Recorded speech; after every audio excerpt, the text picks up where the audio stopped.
Kemudian yang satu lagi ya mungkin MTDL ya, MTDL juga lagi drop sekarang akhir-akhir ini gara-gara kemarin yang krisis chip itu.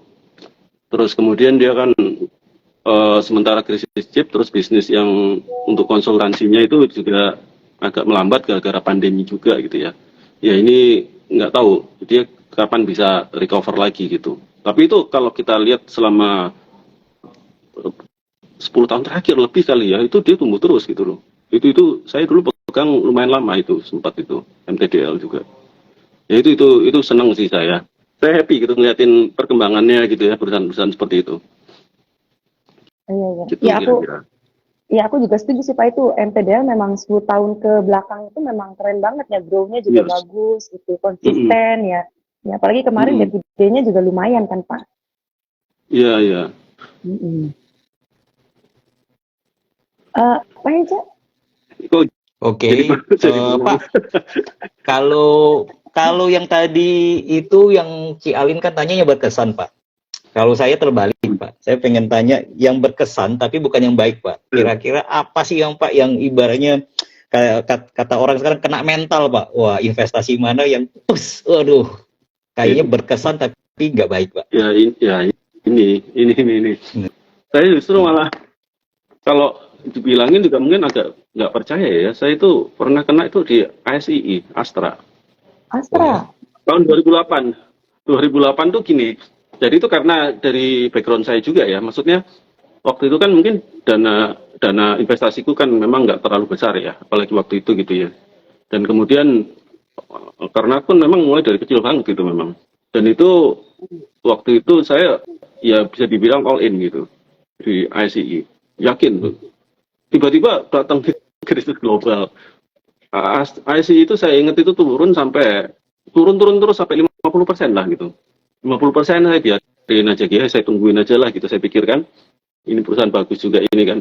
Terus masalahnya itu ada satu hari itu ya, saya waktu lagi ngantor saya inget banget gitu ya.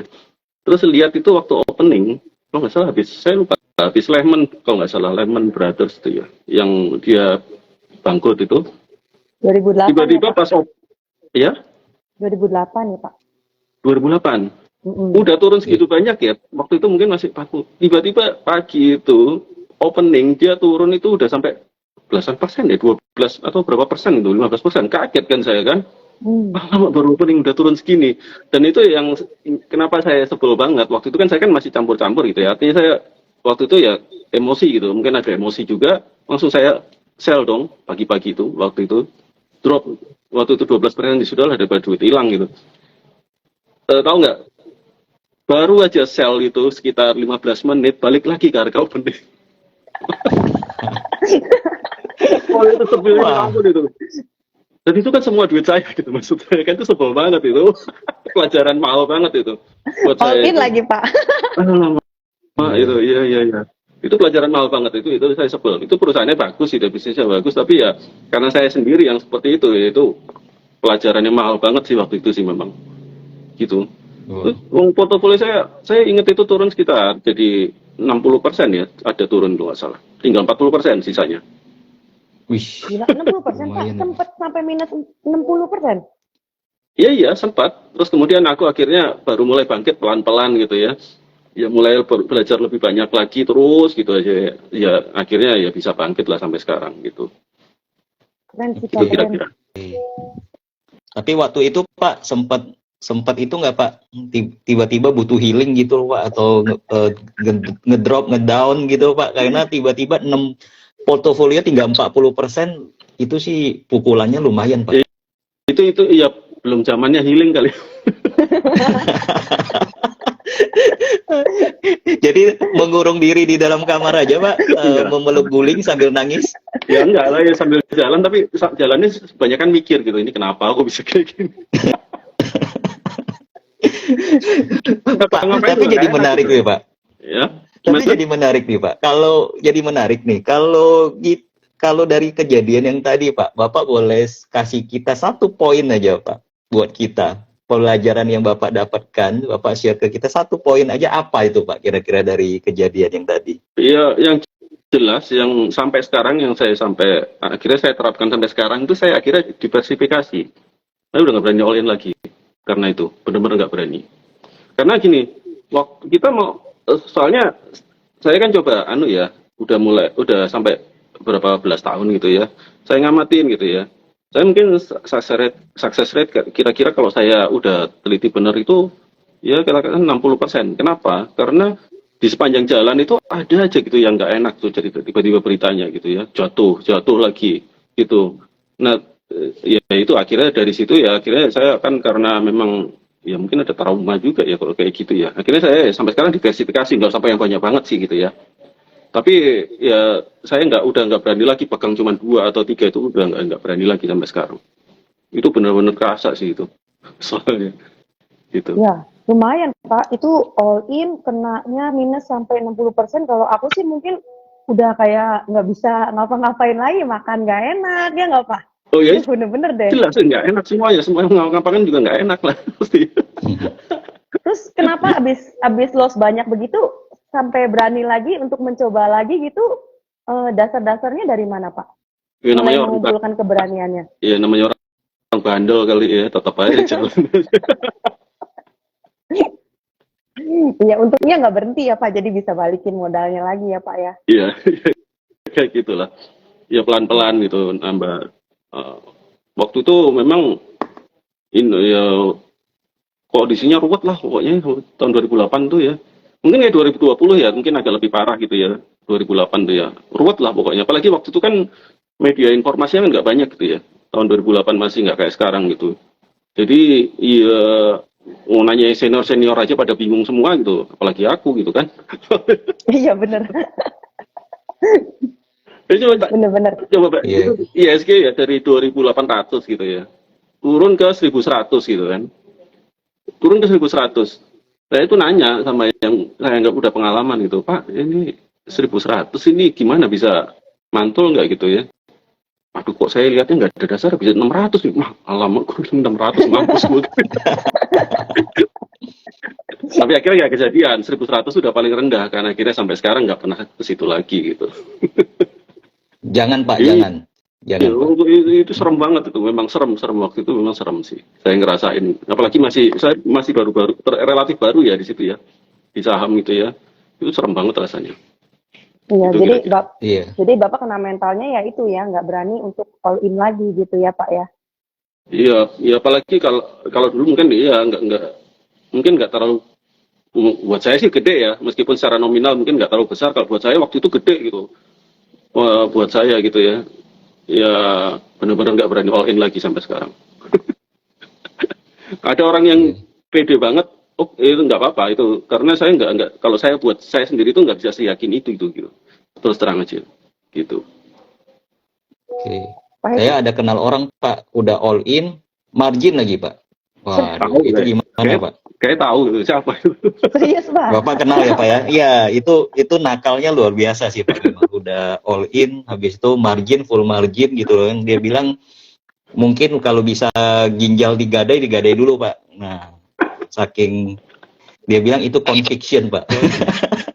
Ya nggak apa-apa kalau ada memang kalau berhasil tuh memang ya hasilnya gila banget sih memang aku akuin karena dengan diversifikasi itu kan ngorbanin ini ya return ya terus terang aja besarnya return dikorbankan pasti itu kalau aku ya trade off aja lah mau tujuannya apa gitu ini kenapa ada tuh sebentar ya sorry ya.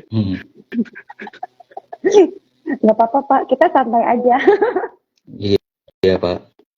Oke teman-teman, kalau ada yang mau bertanya, kalau ada yang mau bertanya silakan ditulis, tapi jangan di. Oke, gimana? Oh ya, nggak apa-apa Pak, nggak apa-apa. Ini tadi saya juga lagi buka pertanyaan dulu bagi para teman-teman sekalian yang ikut nonton live kita. Silakan kalau ada pertanyaan, silakan bertanya di kolom pertanyaan ya, jangan di komen karena kadang-kadang udah ketimpa nih, jadi agak susah. Tapi ya nanti kita akan mungkin di akhir acara kita jawab beberapa pertanyaan ya Pak Hita ya dari para audiens ini. Gitu silakan. Tapi sementara kita akan jalan dulu. Silakan kalau ada yang kepikir mau bertanya apa kepada Pak Hita, silakan ditulis di bagian pertanyaannya, jangan di kolom komentar. Kita akan susah sekali untuk melihatnya. Takutnya ketimpa nih, udah ada yang komentar jual kolor lah, segala macam kan susah. Oke. Next, kita udah yang serius-serius dikit, kayaknya kita perlu relaksasi sedikit nih, Ki Alin. Kita main-main dulu. Iya Pak, aku Agak pengen deg-degan ngajak. jadi. Kok saya agak deg-degan nih kayaknya. Aku aja yang deg-degan, jangan Bapak. Oh, iya. Oke, terus gimana? Jadi kita mau ngajak Pak Hita nih main games nih ceritanya nih. Jadi kalau misalnya masalah investasi kan teman-teman di sini bisa lah nanti baca bukunya Pak Hita sendiri gitu kan. Bukunya juga aku juga udah baca, gampang dimengerti juga. Tapi kalau ngajak Pak Hita games kan kapan lagi gitu ya kan, cuma bisa di sini doang nih Pak. Aturannya cuma Ya, ada 3 boleh. nih Pak. Hmm. Satu, peraturannya nih nggak boleh nanya, harus dijawab langsung. Jadi misalnya aku nanya harus dijawab gitu, nggak boleh ulang atau gimana gitu, nggak boleh. Terus yang kedua, walaupun Pak Hita nggak setuju sama pertanyaan aku, tapi tetap harus jawab. Pokoknya ini gamenya maksa jawab. Terus yang ketiga, Inilah. nggak perlu dikasih Ini. ya.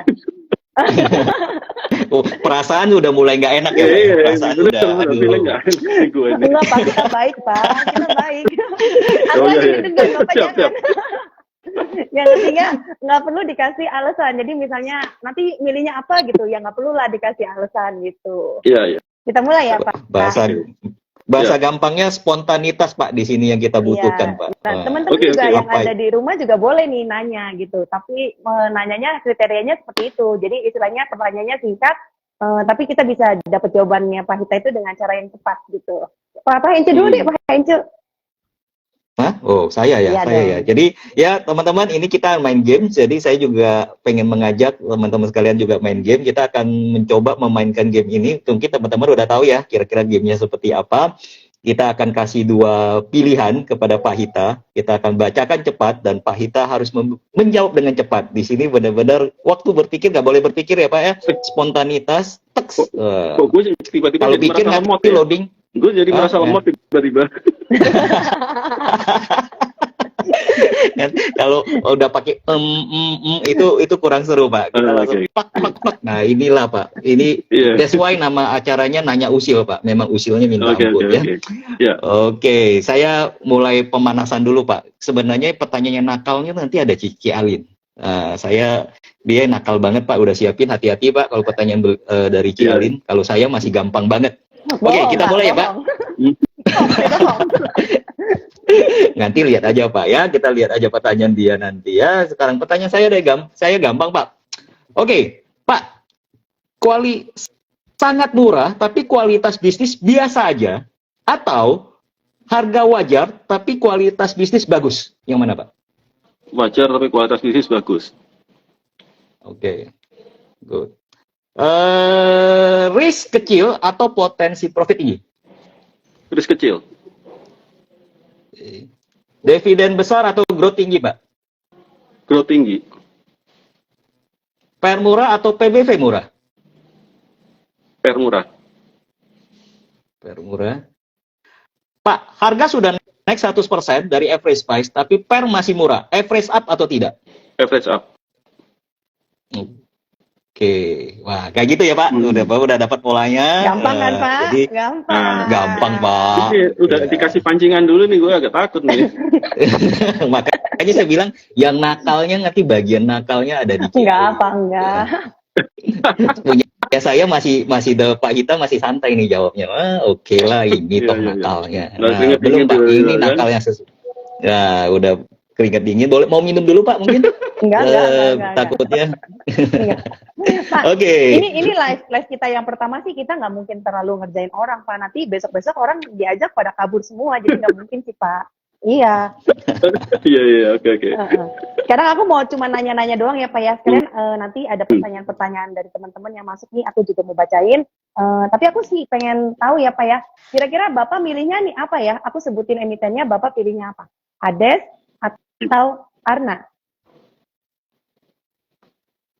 Ades. Best atau Dimas? Best. Friend atau friend wewe? Parah ini. Friend. Friend. BTPS atau NISP? Ini SP. Terakhir Pak, terakhir. Tower atau MTEL? Tower. Jadi Bapak di Ades Arna, Ades, Des Dimas, Des, Friend atau Friend Wewe, Friend ini aku tahu nih siapa nih yang bikin pertanyaan ini nih. BTPS Iya, atau tahu lah siapa. Iya, siapa Kalau lagi? kalau jujur aja aku sebenarnya ada yang bisa milih dua-duanya gitu kan, karena suruh milih ya milih aja gitu. Ya, nggak apa-apa Pak. Memang harus memilih Pak. Jangan dua-duanya Pak. Nanti poligami itu Pak berarti. Iya, iya. Tuh kan Pak, aku nggak nakal Pak, bener kan, gampang Iya, pertanyaannya. iya, iya.